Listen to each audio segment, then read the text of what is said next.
Hey guys, what is going on? Welcome into the video. So in this one, we're going to take a look at the current market pullback, how far it could go, and the spots that I'd be buying it in, and then go over a bunch of individual trade ideas along with it. As always, there are timestamps in the description. Let's go ahead and get into it. So starting out by taking a look at the S&P futures chart. For weeks now, we've been talking about the key 4350 to 4368 pivot zone.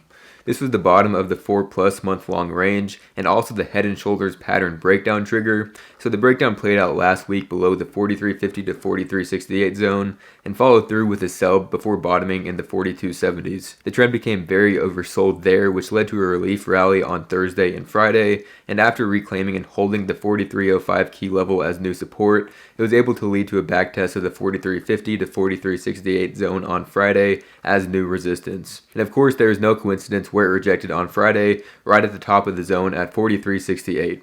So going into next week, as of now, this is a classic breakdown, retest, and rejection setup, and 4350 to 4368 is the key pivot zone into next week. As long as it holds below there, sellers are in control of the trend. For the bear case into next week, continued downside would start on a break and hold back below 4305 and likely set up the next leg lower towards 4242 next, which is the next key support level below.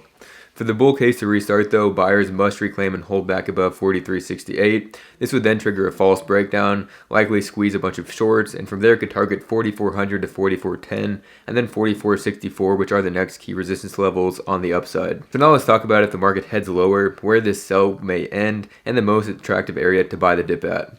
From December of 2022 to June 2023, the S&P built out this 6-month-long consolidation pattern, which led to the breakout above 4207 and resulted in a 10% plus upside move for the index.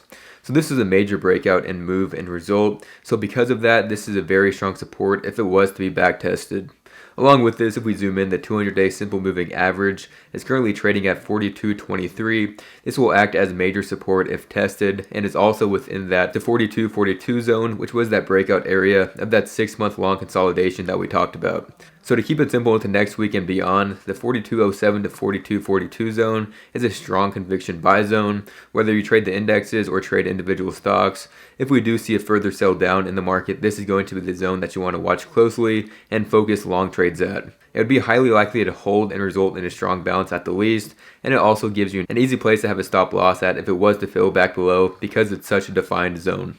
If we zoom out on the chart and keep things as simple as possible, this is an easy scenario to picture. Overall, it's a simple backtest of the previous 6-month breakout and 200-day moving average, and if that was to hold and get a strong reaction from buyers, this can result in a huge move back up to the upside, potentially new highs over time as well. So maybe it plays out like this and maybe it doesn't, but when this strong of a support is tested, it is an A+ risk-reward setup. It offers a well-defined place to have a stop loss if it was to fill back below, and huge upside potential if it's able to hold and follow through back to the upside. So now let's go over a few individual trade ideas for the week ahead. So last week, a main focus that we talked about was the semiconductor sector, and this was tracked with the ETF, ticker symbol SMH. So this was set up in this head and shoulders pattern with a key pivot and breakdown trigger at 143.3. We talked about it if it holds below 143.3, then I'd be looking to trade the downside with the sector, with the main short focus being Nvidia, or if it reclaimed back above 143.3, it would trigger upside for the sector with the main focus being AMD as the long trade.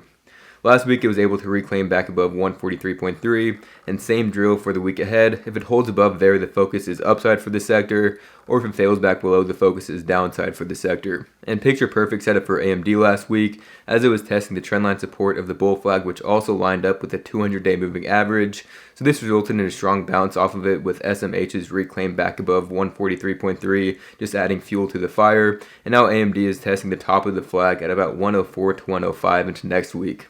If we see continued upside next week, watch for this breakout above, which can trigger upside towards 110 and then 117 to 118 above there, as those next key resistance levels above. Another trade idea to watch in the upcoming week is Crocs, ticker symbol CROX. So this is currently backtesting its key historical zone at 82 to 84.3, which is also the breakout trigger from November of 2022 that resulted in an 80% upside move. This is a very strong zone where dips are buyable and can play a tight stop loss back below 82 once you enter. So Tesla stock is another that we've been talking about for a while. It continues to get very tight towards the apex of this multi-year wedge pattern. I'm not going to go too into detail on it since I've already talked about it on this setup a bunch, but the key supports on the downside are at the 240 to 241.9 zone, and then the long-term trendline support below there, currently at 235 to 236, which breaking below there would start that wedge breakdown. On the upside, the key resistances above are at 260, 280, and then the long-term trendline resistance above there at 283 to 285 into next week, which would trigger that wedge breakout above. And one more to keep an eye on into next week is Duolingo, ticker symbol DUOL. So this stock has shown big time relative strength versus the broad market and is testing this long-term key resistance and breakout level at 175. I would expect some more basing next before attempting that breakout move, but this is a top watch for me as a long play to buy on the break above 175. From there, I'd be targeting the 200 to 205 zone above, and then new highs next above there. So that is everything that I'm watching for in the week ahead, where this pullback could go and the spots that I'd be interested in buying it, and those individual trade ideas. Hope you all enjoyed and thank you for watching. For anybody interested in joining the private Discord chat, that is the first link down in the description. You get my personal trade alerts, nightly watch lists, and I answer any questions you have in there. I'll catch you all next time. Thank you for watching, and peace out.